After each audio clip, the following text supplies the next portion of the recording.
ahead and start the. So we're now in an official meeting capacity and we're reviewing the draft minutes with comments at this point. Wayne's made a couple of corrections. We do appreciate that. We do want them technically accurate. And Glenn, there were a couple of things that we had talked about in there. One was the hotel study in SUNY Delhi. Were you able to follow back up with that at all? Yeah, so I tried to get in touch with my partners up at SUNY Delhi, and just with the end of the semester stuff, I haven't been able to get any time with them to sit down and discuss next steps. Sure. Okay. We'd also mentioned in there 9 Meredith Street and Lactalis. Do you want to cover that under updates on the October 28th minutes, or do you want to cover that under old and new business? 9 Meredith. Okay, so just with that, we're working with an entity on a site plan for that site, because a contingency of the sale is IDA's right to approve a site plan. The work on that site plan got bumped by work that I requested to be done on Sheffield, which we'll be discussing a little bit. Oh, sure. Okay. So I bumped one project for another. Sure. All right. But definitely by January, we will have a preliminary site plan to look at for 9 Good. Meredith. Good. And I'll mark that as January 23. Is that our date? January 2023 is what I. Oh, yeah. Oh, okay. Yeah. All right. I was thinking the date, not the year. Yeah. Okay. Yeah. Sorry about that. Okay. Anything else on the minutes from anyone? If not, do I have a motion to approve the minutes of October 28th, 2022? So moved. Second, or motion by Bruce. Do we have a second? Mike, that's a good one, isn't it?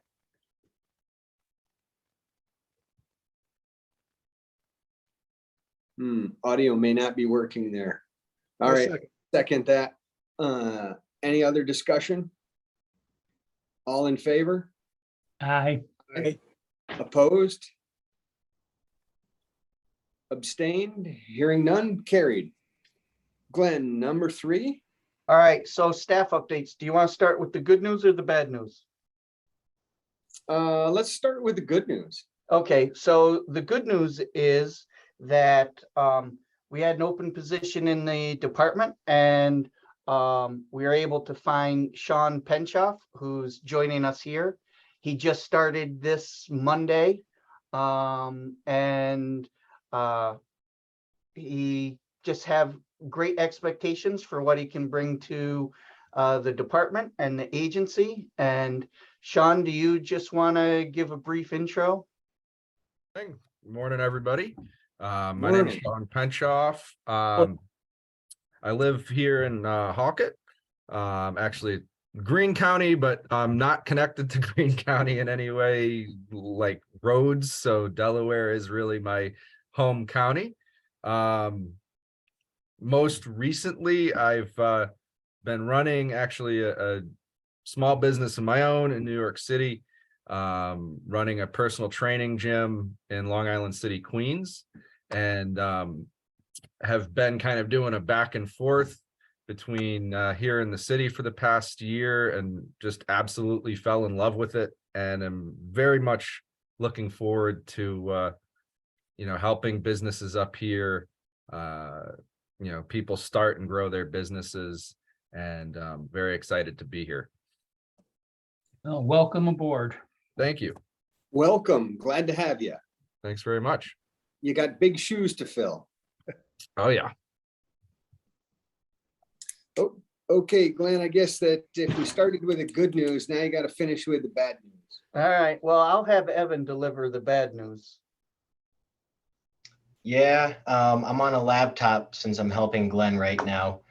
But as I've discussed with, I believe, everyone in here, Lillian, this might be news to you. I've informed Glenn that my wife and I are moving, and I'll be leaving this position January 5th. I just want to thank everyone on the board. I will not take this experience lightly. I was given a lot of responsibility, a lot of opportunities, and I just want to thank everyone on here for, your time with me. Thank you. Congratulations and good luck. Good luck, Evan. Thank you. Good luck, Evan. Thank you. Thank you, Andy. Thank you, Bruce. Good luck, Evan. Let us know how it goes. Send us postcards every. Enjoy the adventure. Yes, it Thank will you. be.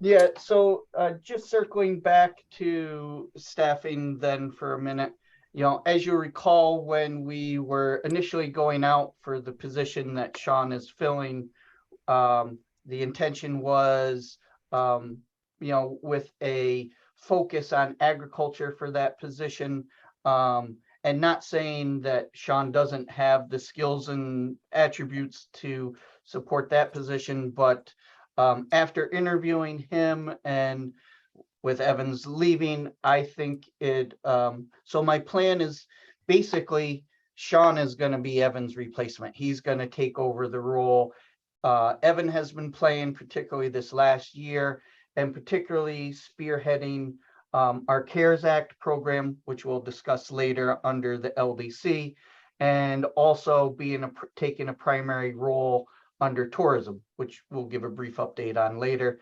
And this way, it works out that it's not enough time, but this gives Sean a 3-week intensive training under Evan over the duties of Evan's primary areas of focus. So it just seemed to make sense. And then I will be going out. I just got approval this week to now fill the other open the economic development specialist position that will be open as of January 6th. So I do have permission to fill that position. So we'll have another new person coming on, hopefully, fairly early in the new year. Very good. We know that your department can use it with all the directions that you're pulled in, particularly with the agenda item 5E. But let's move into agenda items 4, which is the financials, the treasurer's report, invoices, and loan report. Okay. So starting with the treasurer's report, just a couple things to highlight. Bring that up on your screen and put it up. Oh, yeah. Okay. Yeah. Evan, can you bring up the IDA treasurer's report? If we do that, this recording, it will be part of the recording on YouTube. That is correct. Yep, we don't want that. All right. It was a good idea, but the unintended consequences aren't where we want to go. So let's keep going. Okay, so I'll just highlight a few items on the treasurer's report then. So with our Bank of Cooperstown account, you'll see a note there that we have 200,000 pledged towards IRP 5, which we'll be discussing under the LDC. We finally got some momentum, some movement there. And then just to bring to your attention, the IDA receivable related to funding, it provided initial startup funding. It provided to Delhi Sewer Works Corporation. We've whittled that balance down. It was 42,000 at the start of the year. It's now down to 3,000. And it is my hope that by 12/31, that will be completely paid off. Glenn, that came into us due to assessments to the industries. The funding, yes. So basically what it was is at, I hate to say it, but at this time of the year, there have in the past been some issues with the pipeline. We incurred a lot of upfront costs that the Delhi Sewer Works Corporation, as its startup year, did not have the funding to be able to handle. The IDA stepped in, and over this last 12-month period with our billings to the industry, we've been able to recoup that.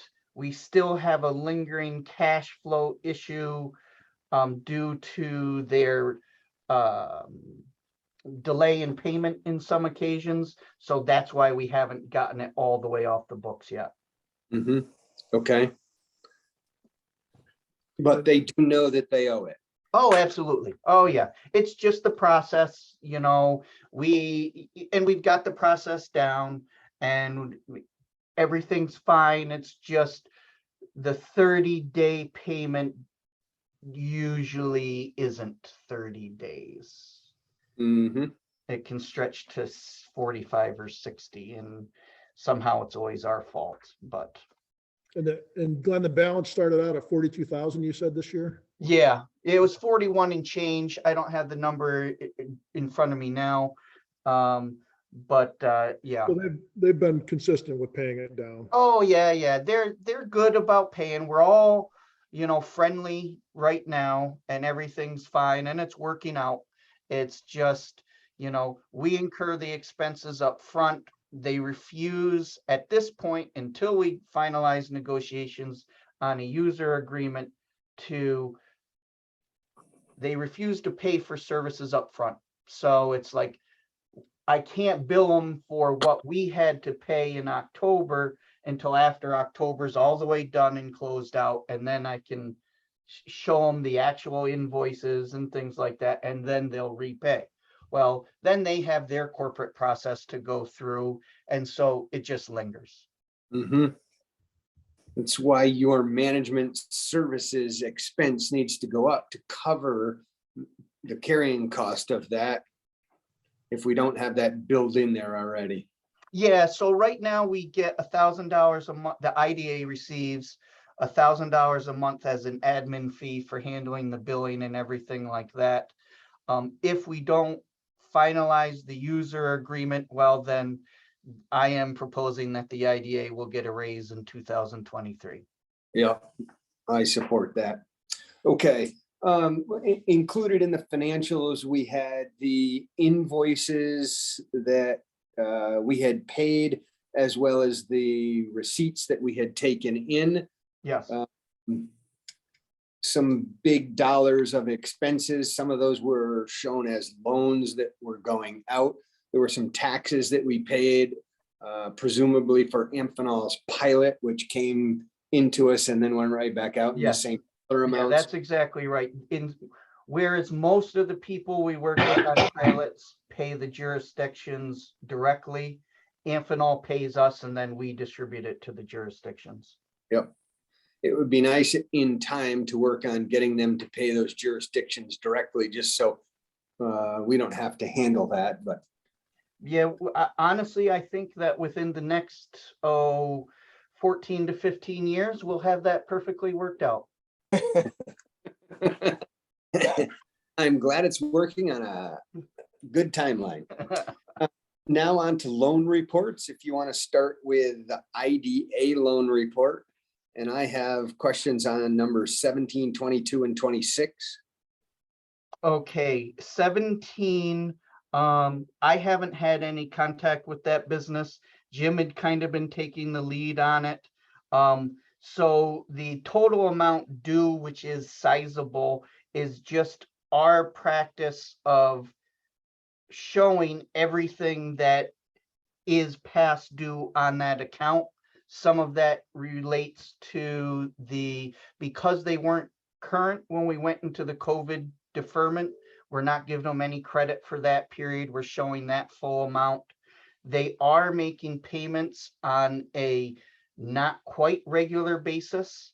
You know, they've probably made half of the payments that have come due so far this year. Maybe even more. Maybe they've made 7 or 8 payments so far this year. And we're working it out. It's still, you know, caught up.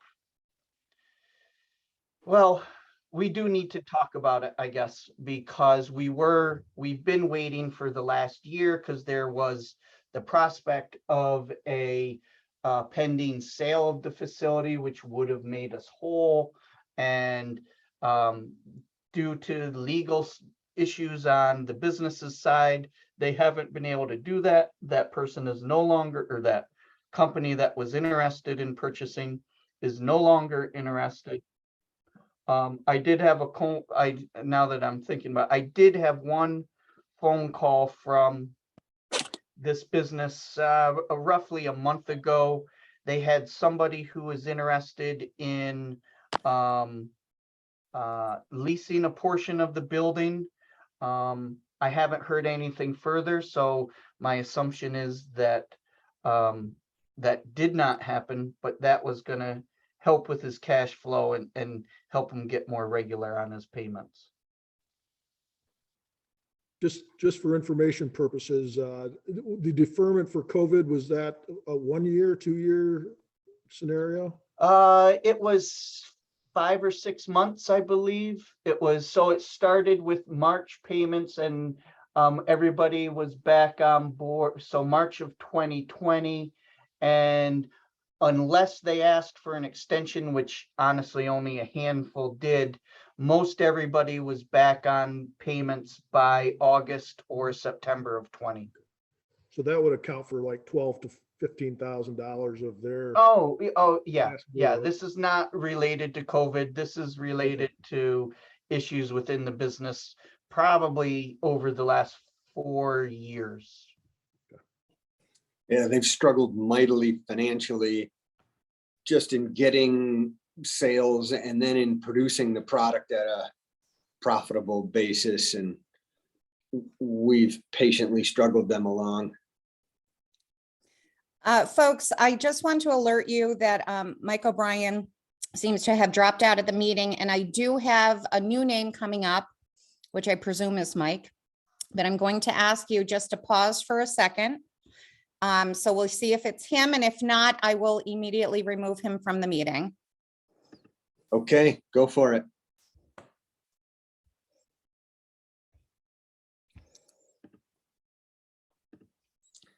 Mike O'Brien, is that you?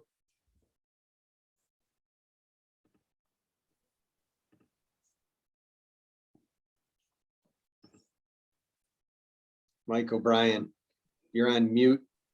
Is that you?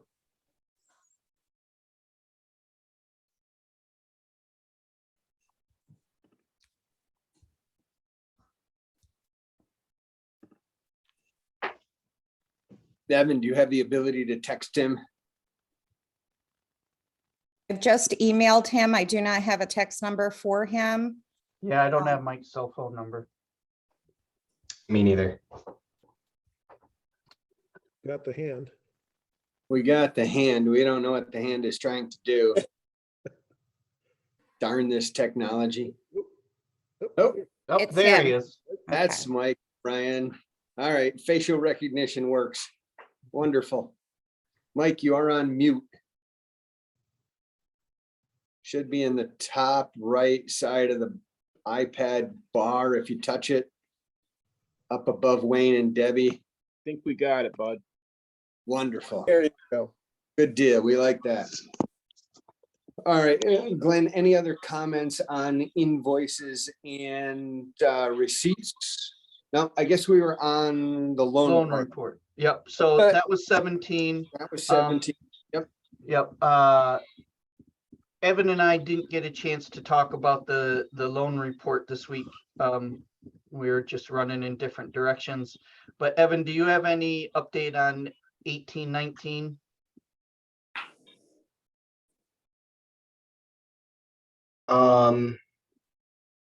Not really. The only update I have is that one of the front staff, and this is kind of unfortunate, one of the front staff that I have been working with, and not the one that we all know who is kind of part-time there, but this person was full-time. They have left, so now there's another person, learning to basically manage the business, and so working with her has been tough as we, try and get information. That's about it. Okay, number 22. So again, we're showing the balance that is owed. They are making monthly payments in cash in excess of what their payment amount is due. You know, obviously they still have a past due balance with us, but they are making regular monthly payments and the property is still on the market. To my knowledge, they are leasing out some of the apartments that are in the building. And that is enabling them to resume payments on their loan. Okay. That's better than it had been for a long, long time. It's not what we want, but we'll take something as opposed to nothing. Yeah. And number 26, Yeah, number 26, I ran into the owner of that business just a couple weeks ago.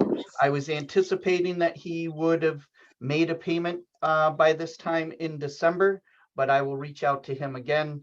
You know, he's coming back on. He even talked about, but a lot of people talk about this, of trying to make a lump sum to get caught up and then continue on. But I would be willing to just accept him starting to make payments again. But the Sure. business is doing well. It's just been an oversight and him not paying attention to it. So it's just me keep reminding him that, yeah, he still needs to make those monthly payments. okay. Those are my questions. Does anyone else have questions on other credits? Oh, yeah, I'm sorry. This was more of a general question. And I don't have to ask it now. I can ask it at whatever point it makes sense. Okay, all right. Glenn, do we want to go on and go through the LDC, but approve that later? Yeah, we might as well. Okay. If nobody objects. Yeah, Well, Okay. should we approve the IDA first? The sure. Why not? financials? Yep. So any other comments on the IDA loan report? If not, do we have a motion to approve as presented? I make the motion. Thanks, Second. Andy. Take that. Bruce, was that you for the second? No, It was Mike. It was Mike. Thank you, Mike. Any other discussion? If not, all in favor? Aye. Opposed? Motion carried. On to the LDC. Okay, number 11, they just came off a deferment. Evan had been in contact with them. I don't know what the status of their payment is. They did have another issue pop up that I'm not going to discuss in this format. But Evan, has Sean mentioned resuming payments? Oops, had the business? Yeah, I believe he already has. I don't know if Tabitha's on here, if she can confirm that or not, but I thought we started pulling. Yeah, he did this month. Oh, okay. Oh, Okay, yes, so- I'm sorry. Tab and I talked about this. So before he went on deferment, he missed another month. So that he wasn't deferred for. So he's technically one payment behind. Sorry, Tabitha and I did discuss this. So while he paid for this month, he missed a payment before his deferment was granted. So we're still showing him as being one payment behind. Sorry, that was my lapse of memory. Okay. Number 13, it's not atypical that they haven't paid by this point in the month. Number 15, I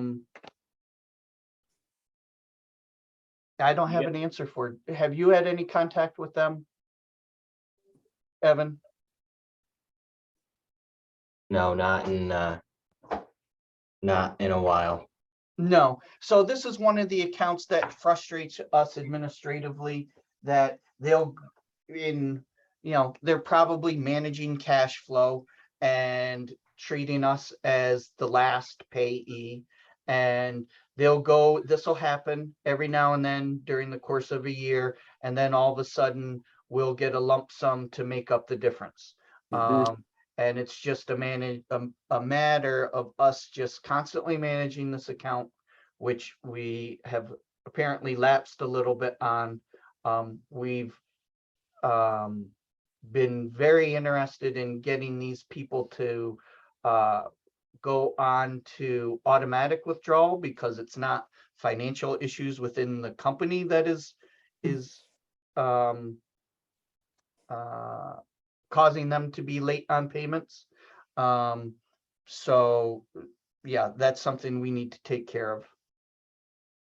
Yeah, maybe we need to be a little hardcore and say, because of your payment history and the administrative issues it causes, we're now requiring you to go on automatic debit. Yeah, so Jim and I did have a conversation earlier this week about doing that, about making it a firm requirement. Yep. Yeah, that's really helped us with a lot of extra work and the collection efforts. And so taking care of some of these stragglers will allow you guys to go on and do more good things instead of chasing these bad folks. Yeah. Moving on to number 39, we have a settlement offer on the table with this company, and you know, Evan's contact with them is, yep, I'm interested, I'm working on it, we agree to it, but getting anything signed hasn't happened yet. Remember, Glenn, when we do our annual financial statement, we're going to need to write some of this one off. Yes, yes, this will go into our bad debt allotment, at least partially will. Partially, that's right. A partial charge off is what it's called in the banking world. Yes.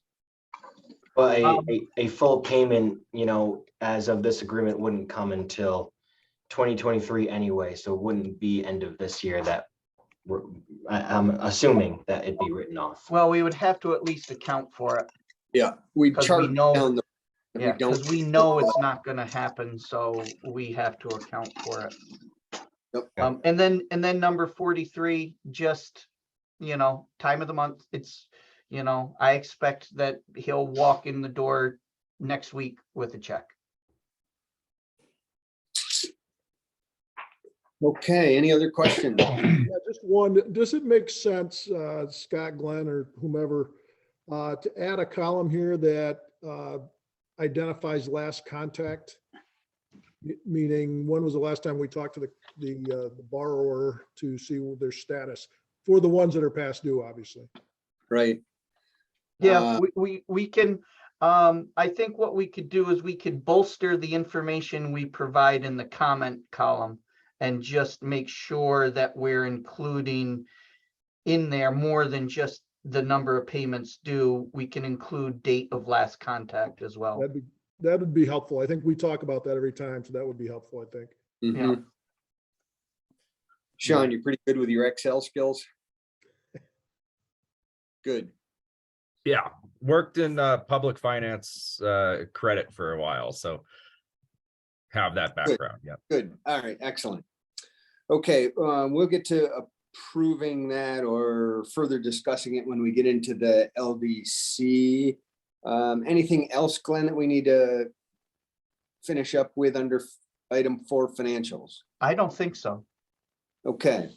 So under project updates, we'd like to do items A, B, and C, and then move into executive session to discuss some sensitive financials on individual deals here. So let's start with A. Okay, so for Sheffield Estates, as you'll recall, we entered into a contract with the planning department to do a preliminary overview of the site. Evan's sharing his screen now to show it. And Sean is on. Sean, could you just walk us through this a little bit, please? Sure. Good morning, everyone. Sean, welcome. Congratulations. Evan, congratulations, I guess, or good luck. Yeah, thanks, Sean. Are you guys seeing my my screen now? I'm Yes. something to share. Yep. Okay, so I prepared this set of plans. We reviewed the Sheffield Estates parcel in quite a bit of detail, prepared an existing conditions plan, which you should be seeing now. It shows the existing duplex units as well as the locations of the foundations, other improvements that have been done, as well as delineates the existing surface water and wet low areas of the site, which really run along the back of the residential lots and on Burton Street and St. John Street. That water all drains to the south and into a culvert at the southern end of the property, and is presumed to flow into the village stormwater system. I then looked at the zoning for the village, and the next sheet is a list of all of the permitted uses. It's pretty extensive list. The zoning also lists out potentially hazardous uses, those as well as prohibited uses. The potentially hazardous uses have a caveat in the zoning that they would require approval of the village board of trustees. It would still, any of the uses under permitted or potentially hazardous would be required to go through the site plan review process in the village. Just those potentially hazardous uses would require approval of the board of trustees as well. Then moving on, the next sheet is a potential development plan for the property. And you'll see we are recommending that the access on West Street, which I'm not sure if you see my mouse or not, but is in this location. I'm recommending that the IDA acquire this 50-foot wide stretch here, which is currently a deeded access for the property. And if it's acquired by the IDA, that would allow for the creation of this through street. And then that could be taken over by the village. I'm recommending that this, which is currently stops about here, be improved to have a cul-de-sac at the end, and that as well could be adopted as a village street. The 4 existing duplexes, I'm recommending that they the lot be adjusted to be 4 individual deeded parcels that could be achieved through a boundary line adjustment process. There is an encroachment on the very southern portion of the property down here, which we're recommending also be a boundary line adjusted to the adjacent property, which would make this really the extent of the industrial development piece.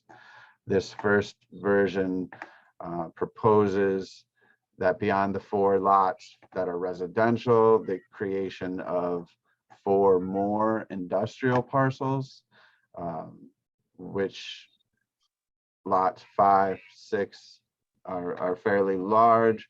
They allow for, there's some space, about 30 feet of a buffer area, buffering the existing wet area, which would allow for some stormwater management area, pre-treatment before runoff goes into the existing drainage system. It bears mentioning that a SWIP would need to be done to get approval from DEP managing the stormwater. There is a chart down on the lower left, which shows the lot sizes, as well as, and I can zoom in on that, as well as the buildable area of each lot. And I call it buildable area because I've shown on there the setbacks, and I've excluded that setback area from that buildable area for each of these parcels. Now, I mean, it's still part of the lot. It could become parking, or, you know, stormwater, or buffer, or landscaping, or, you know, it was still part of the parcel, just can't be, can't have a primary structure within that setback. So Sean, in lot 5, that's reduced from 2.5 acres to 1.5 that's buildable. And the same with 6, which goes from 3.5 to 1.25, really. And it's, Scott, that's due to the excluding the, you know, not only the building setbacks, but any kind of stormwater buffer areas, or wetland, or hesitate, wet area. And lot 6, really, this whole area over here is not considered developable. It's on the other side of that wet area, and it's sits up quite a bit in grade. So really, for lot 6, I'm considering this area I'm outlining as developable. Mm-hmm. Does it make sense to sell through boundary line adjustments or something? Say that the top of this hill, which would go to like that last house in that real pie shape there on St. John's Street? Yeah, and that is definitely a possibility. Yes, and what might make sense from a, you know, from a long-term O&M kind of perspective, that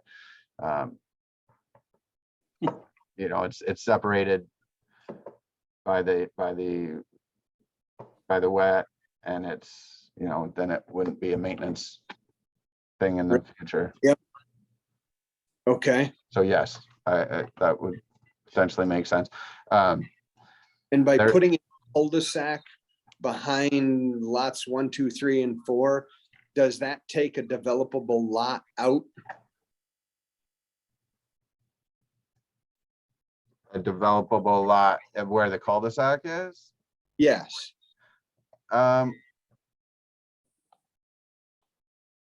No, I don't think there's really the space there. That cul-de-sacs, I think it's 90 feet across, so it's a 45-foot radius paved area, which is the minimum required for a dead-end cul-de-sac. Mm-hmm. And the rationale there was to really separate and keep separate the residential uses from the industrial developments. Sure. And Yep. also have it be able to be adopted as village street. Therefore, the Mhm. village would take over, you know, maintenance and. Yeah, so right now we have to pay to have that little street plowed, and if in the future there's any maintenance that's needed, that would be our responsibility. By doing this, it now takes it and, you know, makes it eligible for the village to take over. Yep. Okay. And then Sean, you go back and show us, I think it's lots 1 and In the chart, be 7 and 8, maybe? in the chart, Yes, please. yeah. So they're roughly Half-acre buildables. buildable half acre, so, but, which seems small. But again, that's a buildable area. And so they're, you know, building 7 could easily accommodate a, you know, up to, I'd say 15,000, maybe even better square foot building. And associated parking and access and those sorts of things. Mm-hmm. Okay. And pretty much the same with 8 too, maybe a little bit smaller. But, you know, a building could fit in this area. Yeah. Did you look at the cost of building that street and cul-de-sac versus maybe the potential sale price of 7 and 8? I didn't really get into the financial, but it definitely is an issue. And so it's a fair estimate's maybe $1 million a mile. And I could put a dimension on there. Actually, I have the plan in CAD. I could tell you. If you give me a second, it's probably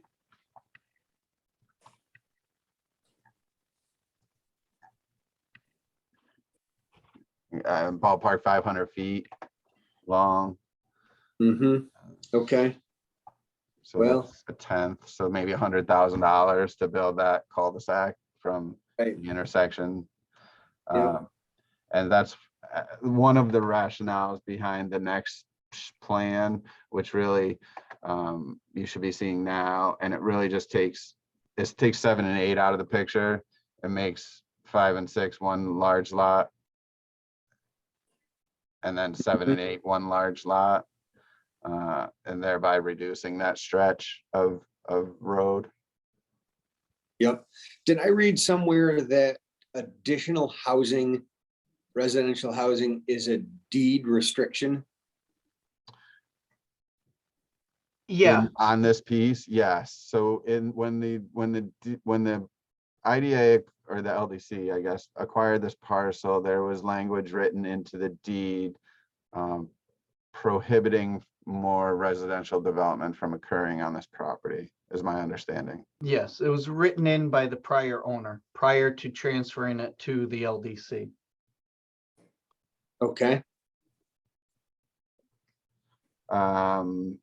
So in this second reiterate, you know, you'll see there's 2 less lots, but the lots are substantially larger. And there, you know, eliminates the need for that other road. Trying to think of what else I wanted to mention. The in reviewing the zoning and speaking with the code officer, I believe that these, you know, a combination of boundary line adjustments could achieve this reconfiguration of this parcel. At this time, that's best case scenario. Worst case scenario is maybe go through a subdivision process. But either one of these configurations should be acceptable to the village and the planning board. Sean, has the village seen any of these plans yet? I just had discussions with them.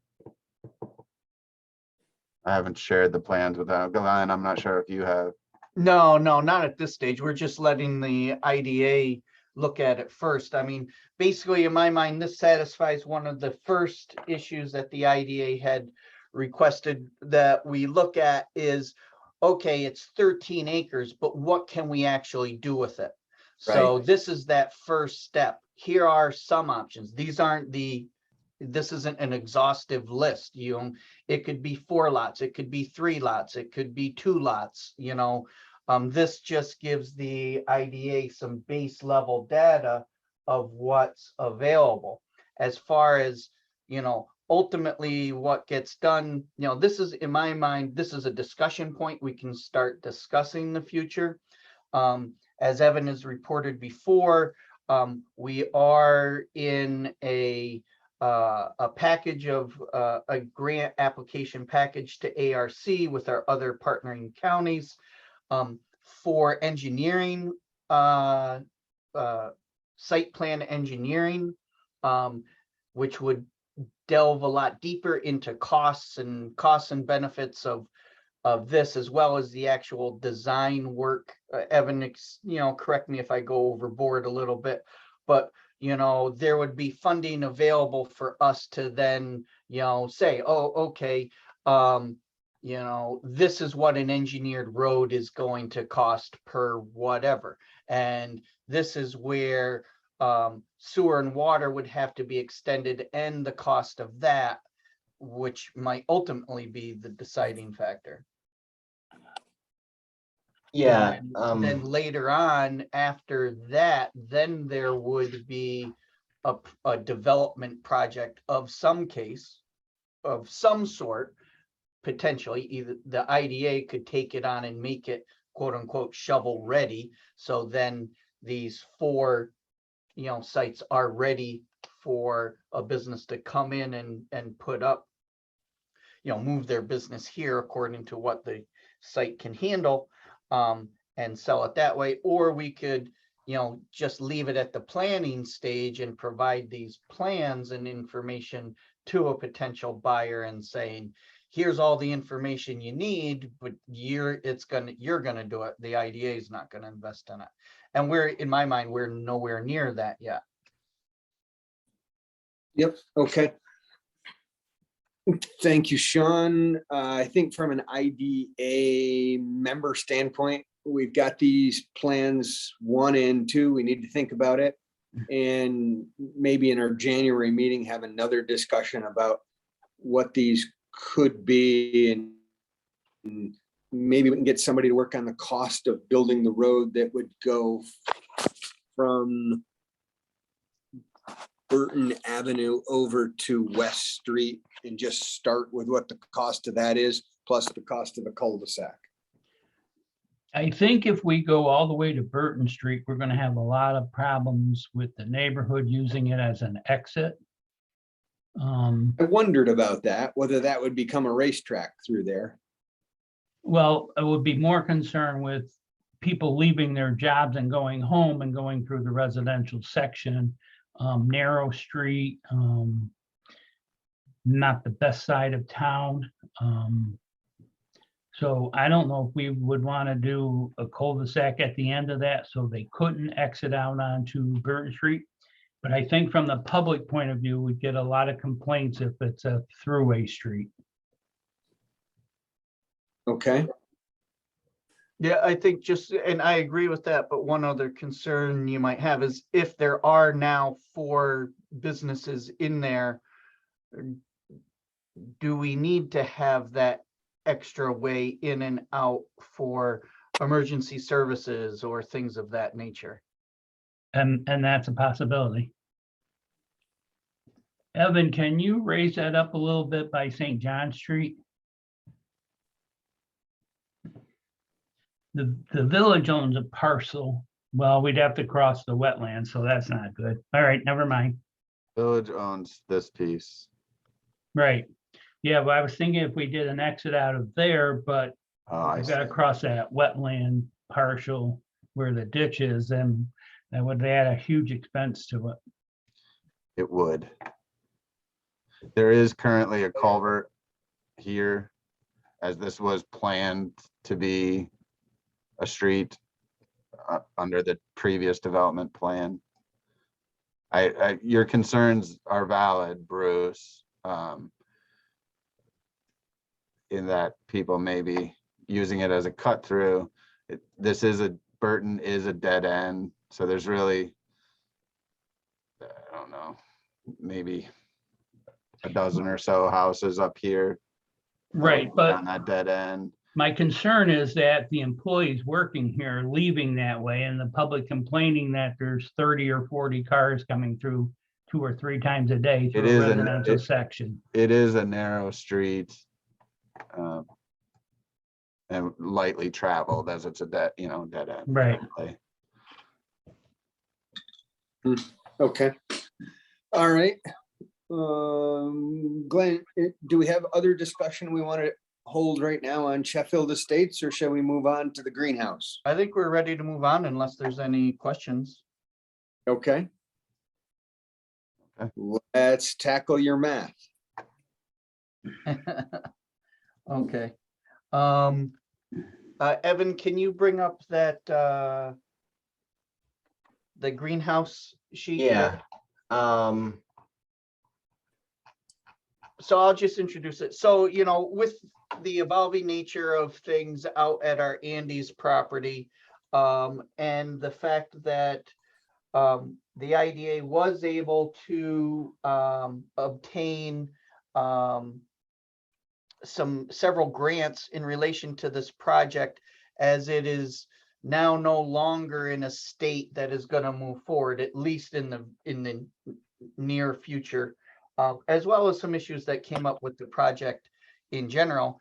And I think we recommended this. I don't know if we formally did it, that, you know, staff definitely recommends that we terminate the greenhouse project at the point we're at now.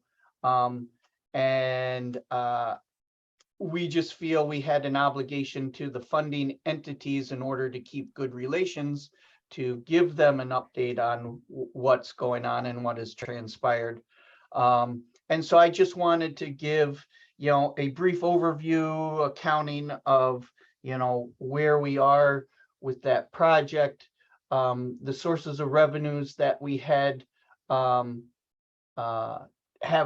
actually received in support of that project, as opposed to the expenses that have been paid out.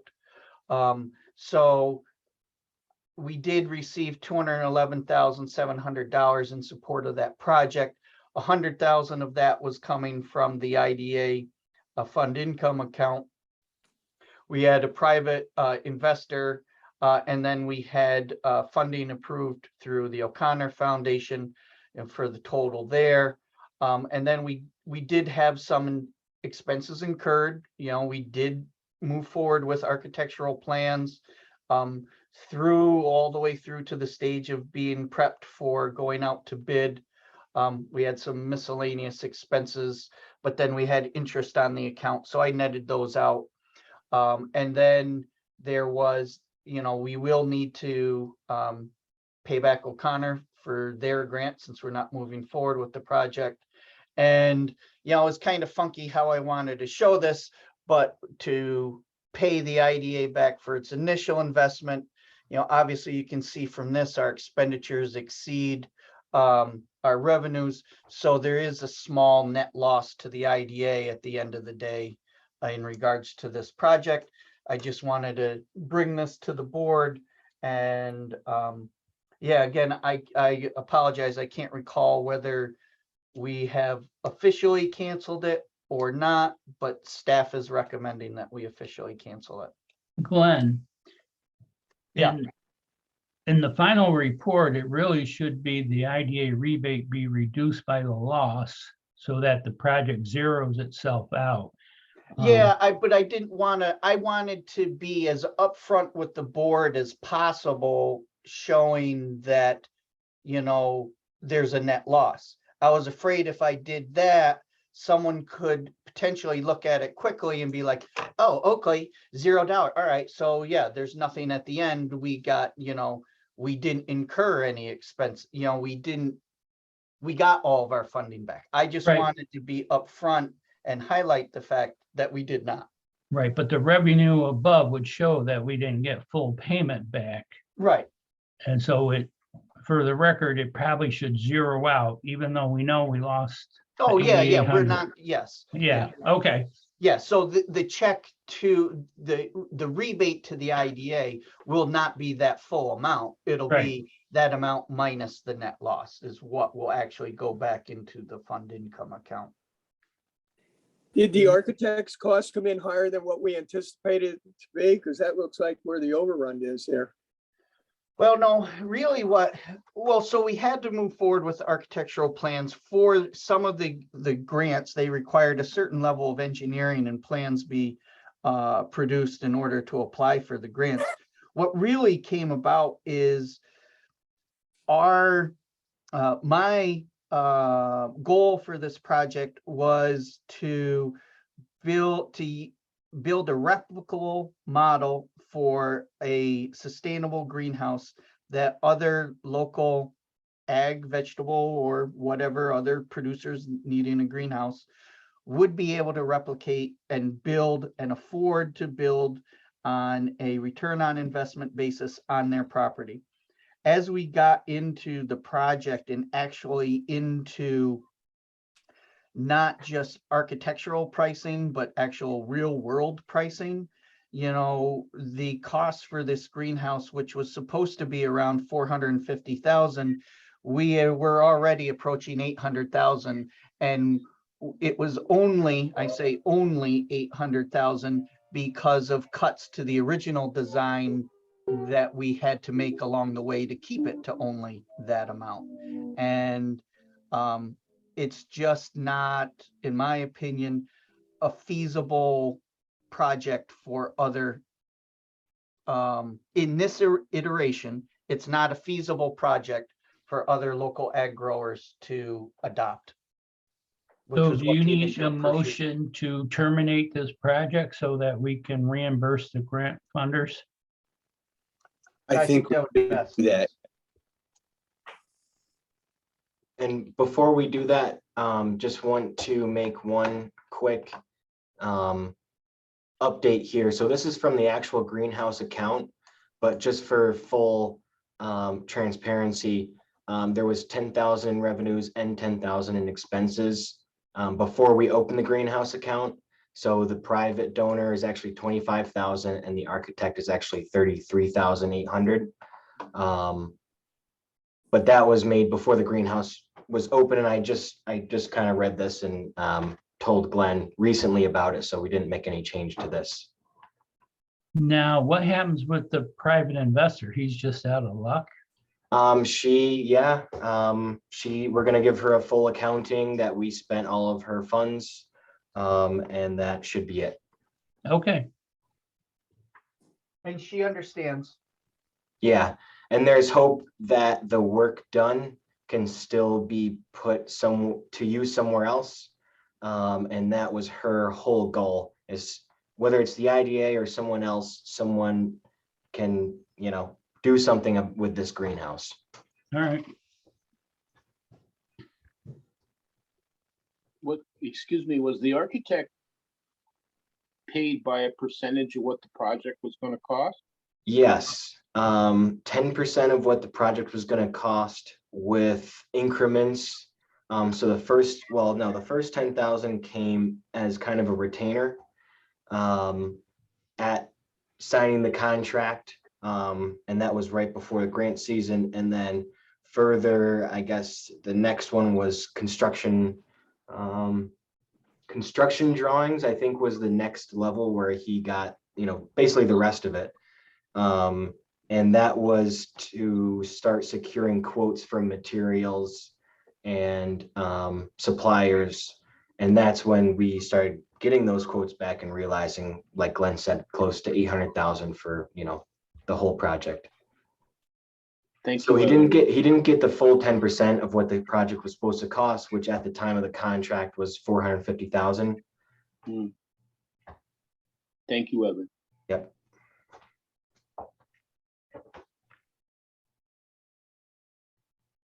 All right, any other questions?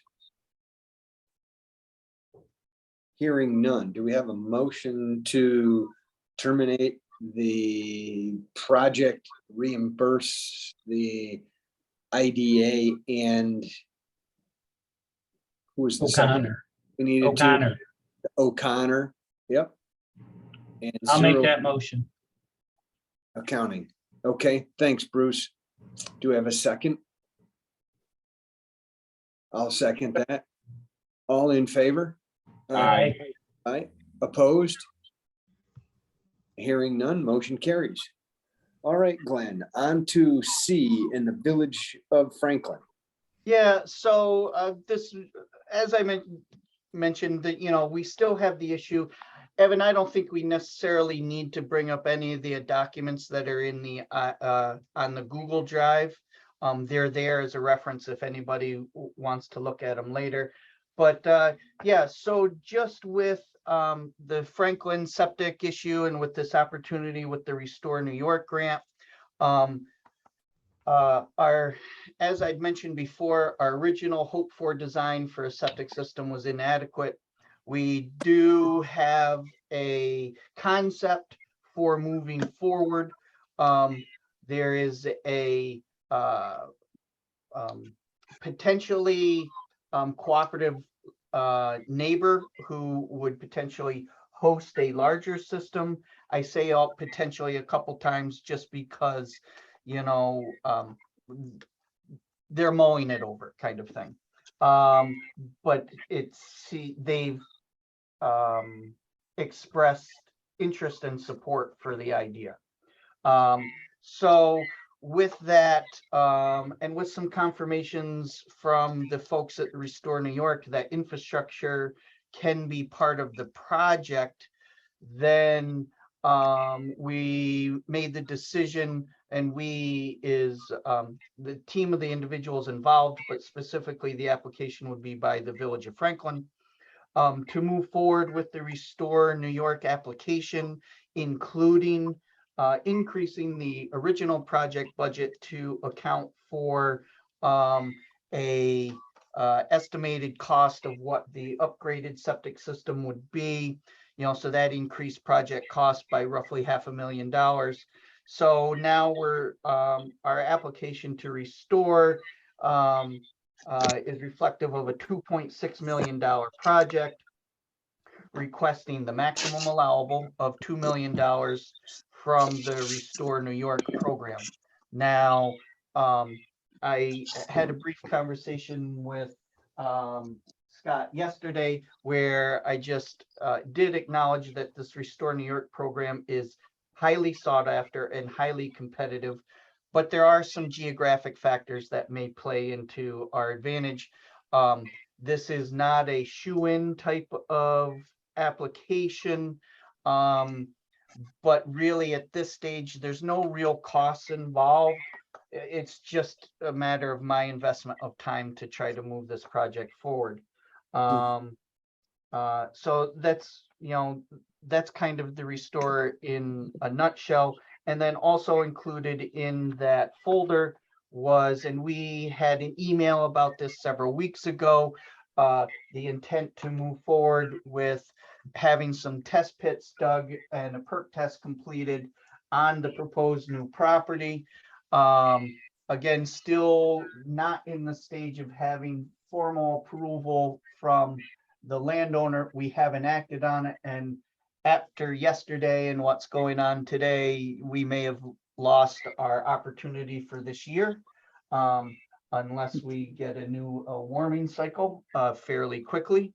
But in the packet, I had included the proposal for Delaware Engineering for $3,500 to do the site feasibility and things like that.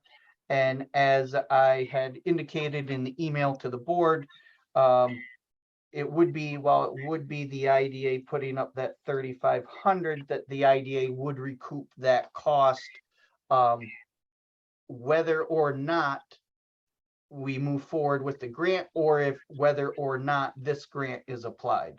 In my mind, it's just a necessary piece of information, because whether or not we get the Restore New York grant, in my opinion, there is going to be needed and I'm going to use this rough estimate, a $500,000 septic related infrastructure project be undertaken in order for this section of the Main Street of Franklin to actually be fully redeveloped and help make a more prosperous community.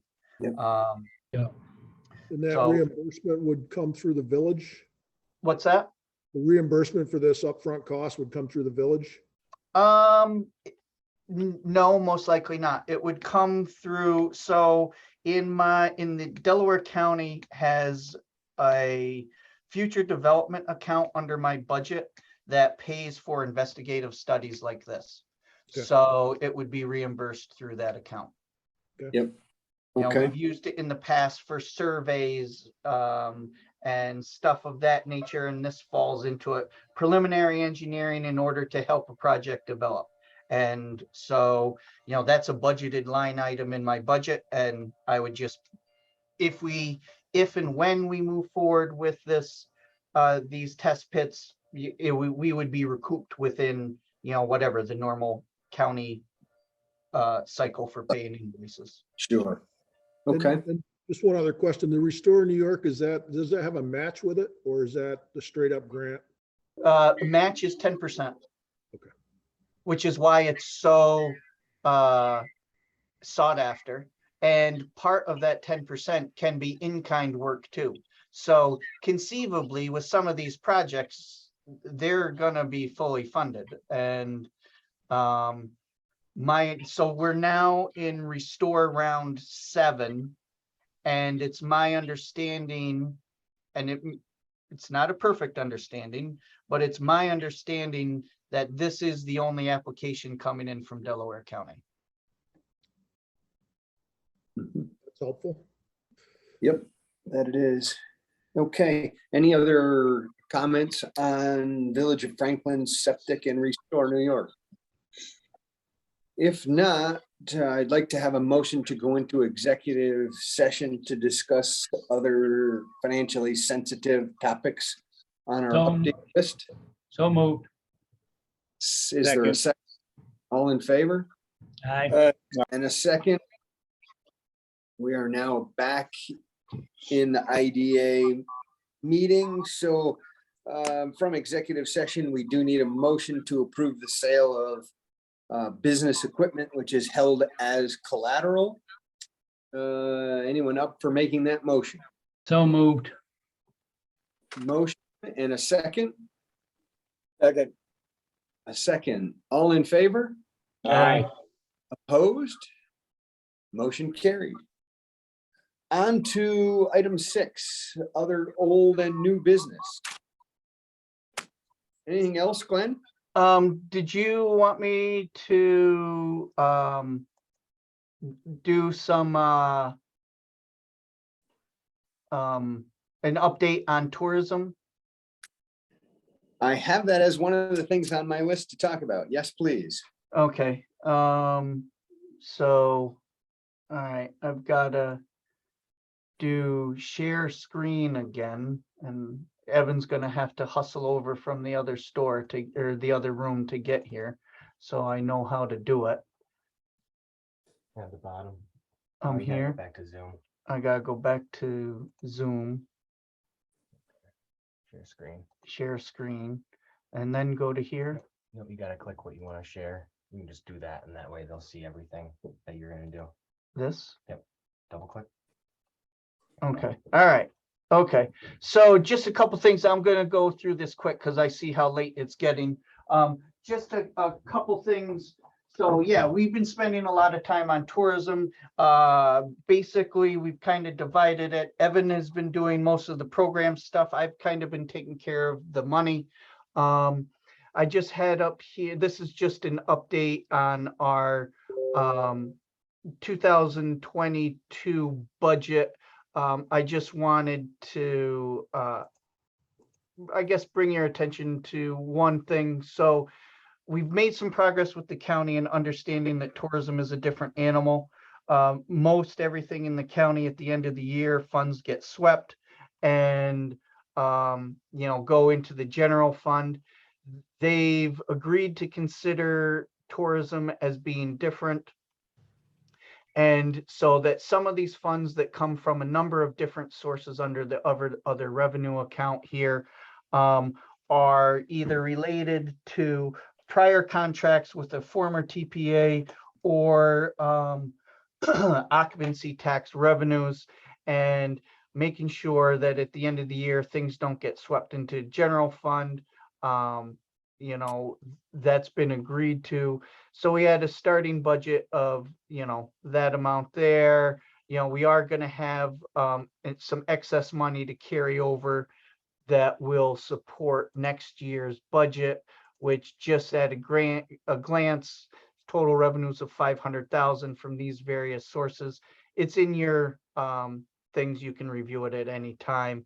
And then disposition of things. When you look at disposition of it, most everything comes under professional services contracts. That's just the nature of the beast. 2022, this is a presentation that we did for the Economic Development Committee and also the Tourism Advisory Board. There's a bunch of website and advertising results and things here. Just I wanted to go down to some highlights of things we focused on this year. We did a redesign of the travel guide that everybody seemed to really like this year. That was well accepted. making new connections with I Love New York, specifically with overseas travels. A lot of that was Blue Spark Consulting. Well, most of this, I think you've heard, for day-to-day, we contract with Blue Spark Consulting Consulting for most of our day-to-day activities. We're gaining traction with our film commission. We've had a number of different movies be shot in Delaware County, movies and commercials over this last year. We're starting to gain some traction with that. Large scale events were again happening this year, some new business openings. And then one of the other things that we did start in 2022 was the quadrant discussion. Evan, you want to just give like a 2-minute overview of quadrants? Yeah, so as a reminder, the quadrant campaign was built around that we would like a more grassroots approach, ground up approach to how the county is marketed to out of county tourists, and these business organizations, stakeholders really have the face-to-face contact to give us a good amount of information. And because the county is so big and it's so diverse, we've kind of broke it up into quadrants. I can go into what the quadrants are, but they all have their, special target markets, their special industries and stuff like that. So at this point, we have met with each quadrant once, the stakeholder meetings of anywhere from 4 to 15 people. Most of them were about 10. And some good things came out of that. Not a lot that we can really do anything about, especially with occupancy tax dollars, but there were still some good ideas that we can do with occupancy tax dollars. So far, we were worried that it would be an airing of grievances, but everyone was really supportive and positive on, this new strategy. And I updated them on some of our tourism strategies, and they're really happy to finally hear kind of what a tourism promotion agency does. So they were, it was a positive experience. Okay. So that's some of the things we've done.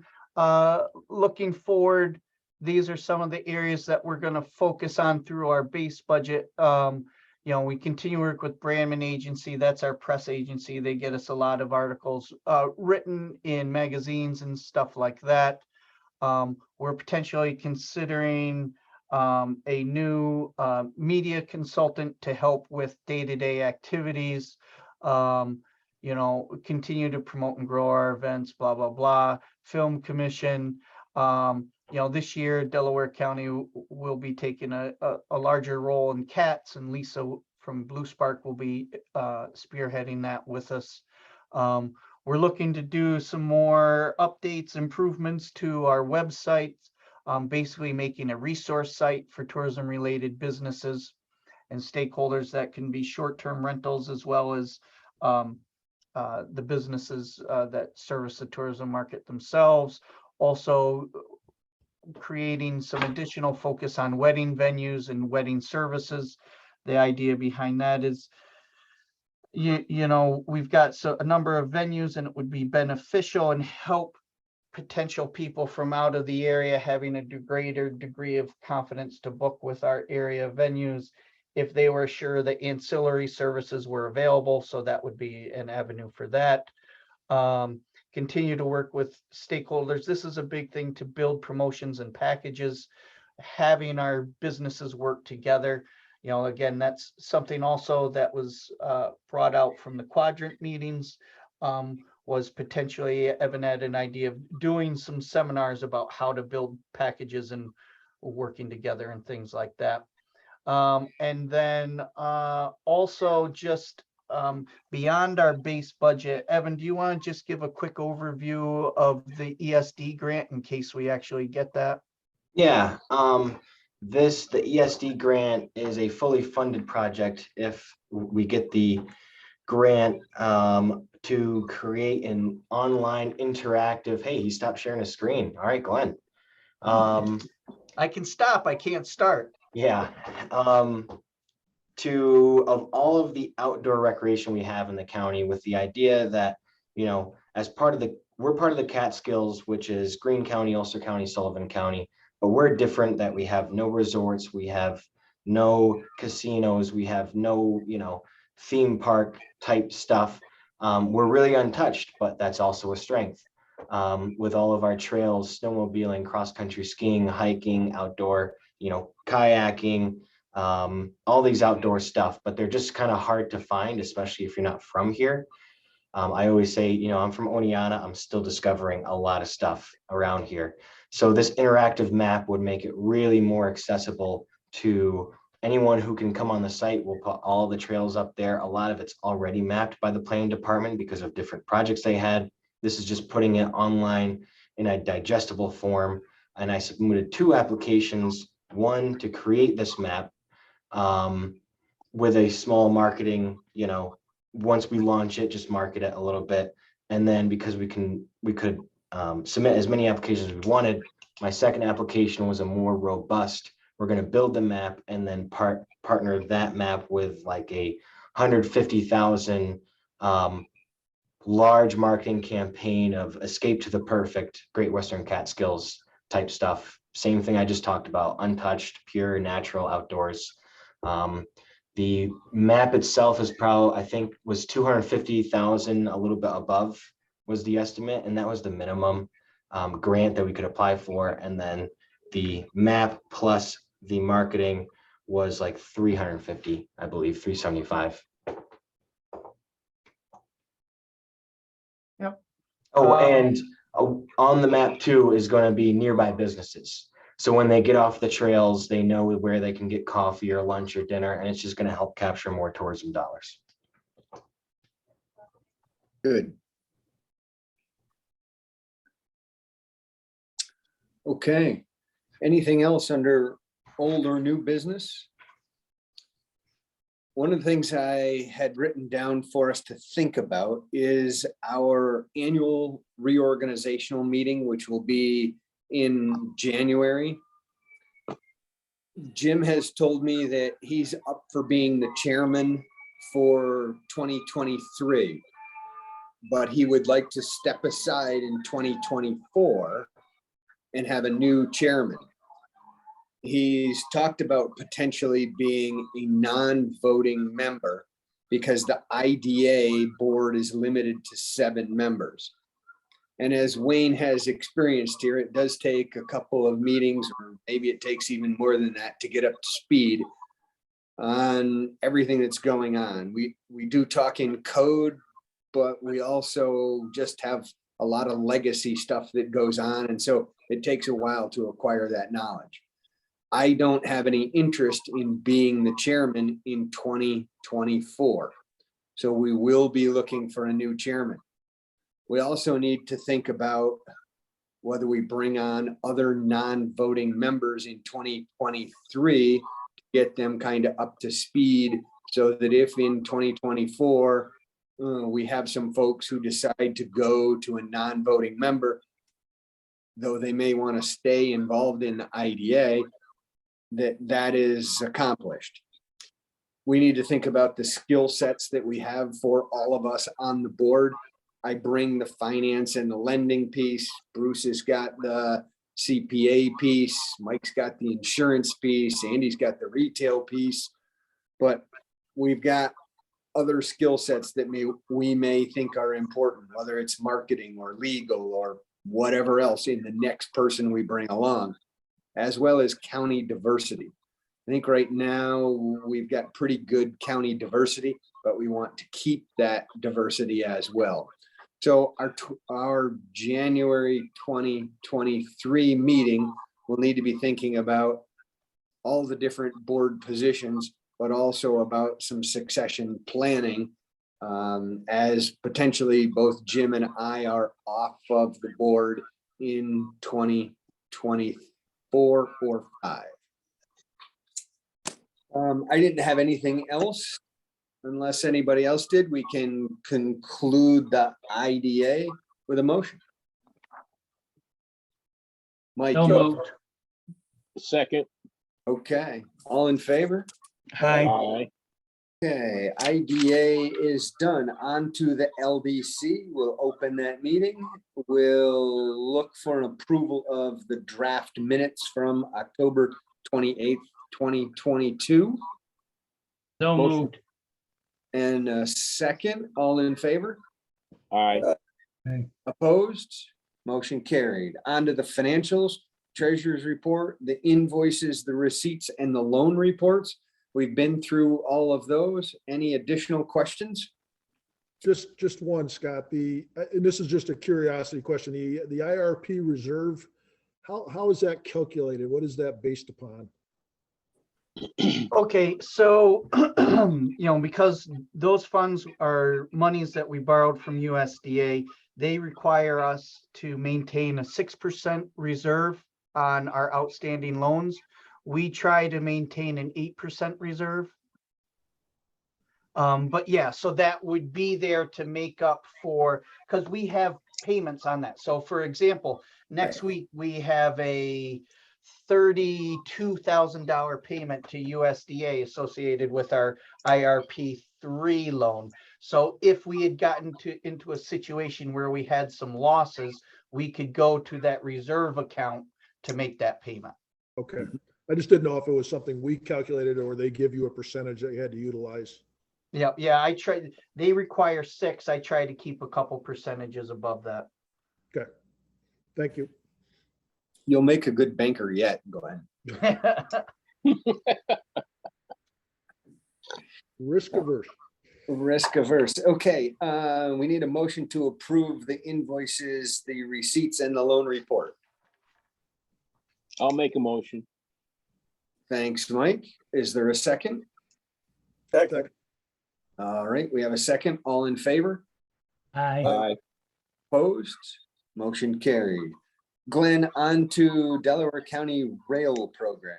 Yeah, Evan, you want to just give, I mean, we've talked about this before, just give them like a 2-minute status update, because Yep. time's getting late. So this is the OCR CARES Act that we've been chasing down for a year. And if we're doing our jobs at all, you should all have heard that we are opening the grant program and requesting applications as of a week ago. So as you talk to people, probably just send them our way. I mean, if you really want to, you can call me. It's a complicated grant program. And it's going to involve a little bit of counseling, hopefully not for all applicants, but for a good amount. If you wanted to, if you're interested in doing the counseling, give me a call and I'll walk you through it. Otherwise, send them our way.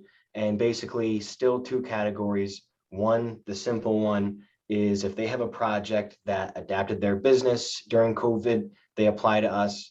They're eligible for up to 50%, up to $50,000. A note on that, from talking to different people, we think if you hear of any businesses that purchase a delivery vehicle, especially, a commercial van, a commercial truck, fridge truck, I'm hearing 50,000, 70,000. Those are great for this, there's no, because we can't involve construction. I mean, we can, but there's a very significant environmental review, but a vehicle and all the supplies that come with that are going to be really easy applications for us. And we have a year from September to get rid of this funding. Yeah, and specifically if they didn't previously, prior to COVID, provide delivery service, and they added that because people couldn't come to their store. Yep. That's where it's a home run, easy. Yeah, they really are. If you hear of anybody, tell them to reach out to me. Those are going to be really easy applications. And Clark Creamery should fit that category, right, Evan? I think they added a delivery vehicle during COVID. And have Yeah, you but that's a matter of their normal business. It wasn't in a response to COVID. Okay. So, there's a specific business that is retail. You come in and get it. They're in the Stanford area, and people didn't feel comfortable coming into the store. So they went out and bought a vehicle, and then people could either call in their order or do it online. And then they would load the truck and deliver it to them to avoid the COVID. Everything's got to be COVID related. Yep. Okay. What does RAIL stand for? What's that acronym? Resiliency and income loss. And then, it's like a guide rail. It's Delaware County's guide rail. Ah. I thought it was the third rail. See, Um, that's the creativity you're gonna miss next month. Yes. Yeah, Yeah, What's the time difference between here and Vietnam? yeah, pretty much the opposite. So we can 12 call you. hours exactly. So yeah. We'll 1 call. a.m. Right, so there's, and just some other examples, if you've heard about it, if they, started on more online stuff, an online store and hired a consultant, did this and that, they could probably get a good chunk of change reimbursed. Outdoor dining, but just be careful with outdoor dining because some of it can be considered construction. And then the other category is economic loss. And, because the CARES Act, the OCR really still needs to see expenses. So, but eligible expenses tied to COVID-19 still include operating costs. So they can submit a lot of the stuff they're going to see on their tax returns, like cost of goods sold, rent, mortgage, insurance, basically everything that they took to run the business. But for us to kind of package it into a project, we are including an economic loss factor that they were kind of shut down or their sales went down for a little while. And we're going to show that based on the difference between 2019 or 2020 sale and 2020 sales and what the difference is there, their drop in sales. And then that's kind of, where then they show their expenses of operating and they make that up in their economic loss, basically. So, not every business can come to apply to us for operating expenses. And they had a great 2020, you know what I mean? Another way, because there were businesses that opened maybe late in 2019 or early 2020, we can also do their net loss of 2020 as well. So we're not ignoring businesses that opened in, November 2019, and so they had more sales in 2020.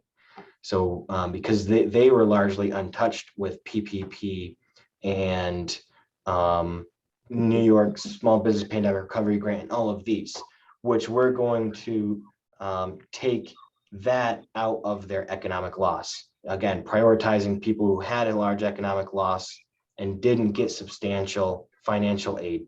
So if they had any grants or loans they didn't have to pay back, we're taking that out of their economic loss.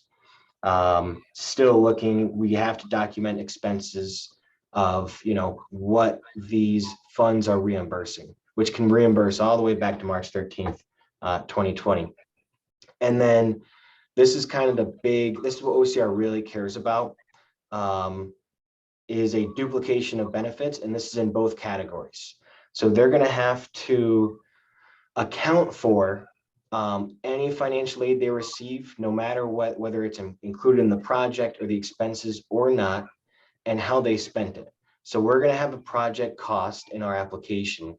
And then on the separate duplication of benefits worksheet, that's going to be their need, that basically their project cost. And then they're going to list everything that they got.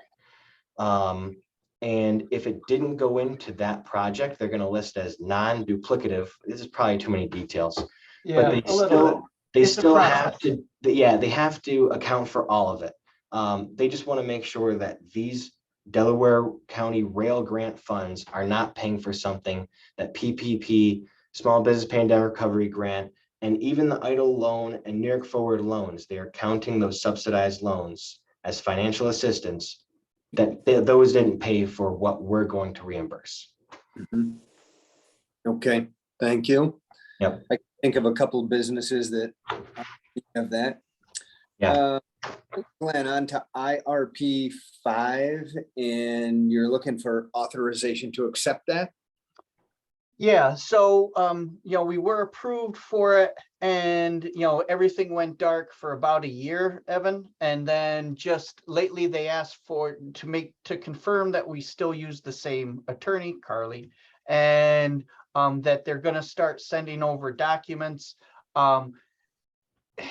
Government works two ways, either ultra slow or I just gave it to you yesterday. I need it back this afternoon, you know, so just in case between now and January that we're asked to enter into a final loan documents with this, I was just looking for a resolution authorizing me to sign on behalf of the LDC.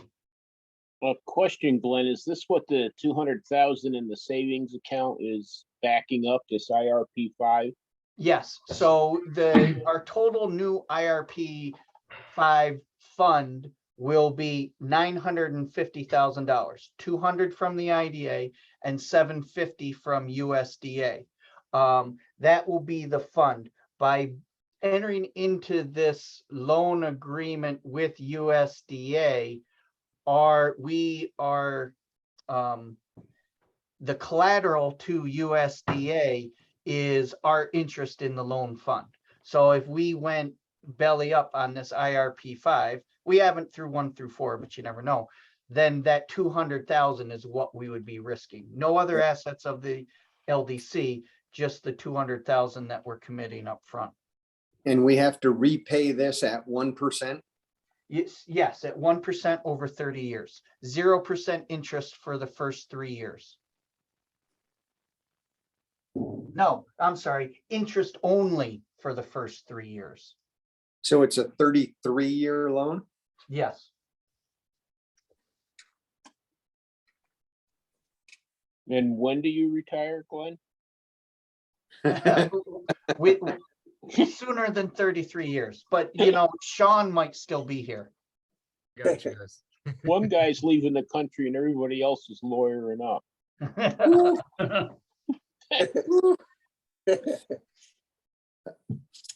Everybody understand the terms of this and ready to make a motion to accept the IRP 5? I'll make the motion and thank you, Glenn. Yeah. Is there a second? I'll second it.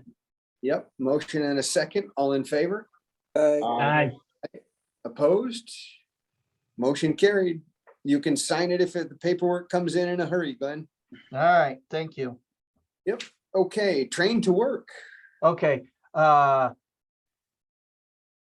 am now going to share my screen and I'm actually doing it. Oh, and I didn't have it here. Okay, so I'll stop sharing it.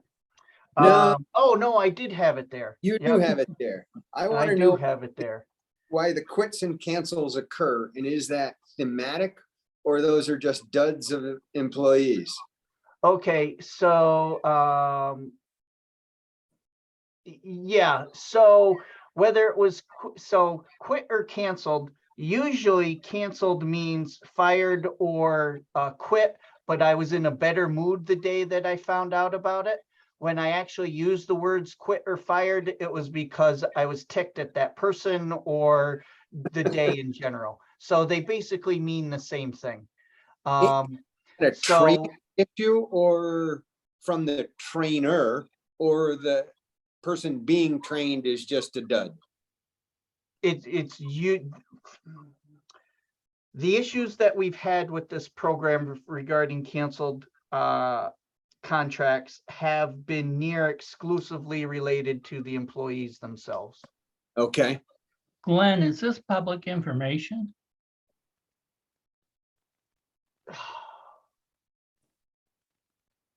Yeah, it is now. All right, get that screen off of there. Yeah. All right. So anyways, let me just go over some things. Yep, that's why. Yep. All right. So anyway, we've entered into we received 350,000 through the county ARPA funds. We have written 59 contracts. As you can see on that sheet, a number were canceled. So we've committed 196,500 out of the total amount available. So we still have funds remaining. Some of it was earmarked for admin and some of it was for program. Our admin costs have been much lower than anticipated. So we will be switching money from admin up into program. So let's say ballpark, we probably have $130,000 left for these training funds to go to the local businesses. And you had a list of who was there. Hopefully nobody else has that list. And yeah, that's just an update. So, and then I gave some statistics on how the program is operating. Mhm. Just an FYI. That's the fourth leg of your job stool, right? Yes. Yes, okay.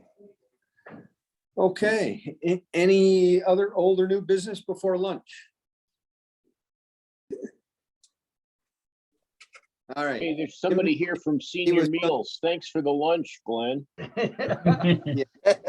Yeah. So for lunch, I was gonna say, just order from wherever and then send the bills to Tabitha. now Jim said that next lunch will be really, really good. Mm, Oh, okay. all right. If we have no other old or new business, we can adjourn and thank you all very much for 2.5 hours worth of good economic work in Delaware County. Thank you. Thank you. Happy